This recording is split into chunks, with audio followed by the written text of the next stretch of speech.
Guys, स्वागत है आपका एक बार फिर से आरवी सिंह ऑफिशियल ब्लॉग पे।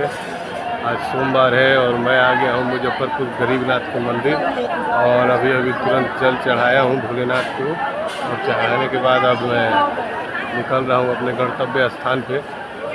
और महादेव के चरणों में जल चढ़ाकर काफ़ी अच्छा लगा और महादेव से मैंने यही बोला कि हे प्रभु, इस सावन महीने में जो भी आप पे जल चढ़ाए उसका कल्याण हो। और वैसे भी महादेव जिसको चाह देते हैं और महादेव पे का जिसके ऊपर आशीर्वाद हो जाता है उसे फिर इससे सृष्टि से, इस धरती से कोई मतलब नहीं रहता, वो महादेव का होकर रह जाता है। और जल चढ़ाने के बाद अपनी धर्मपत्नी के साथ हम लोग दोनों आए हुए थे और जल चढ़ा दिया है। मिलते हैं नेक्स्ट ब्लॉग में, तब तक के लिए जय हिंद, जय भारत।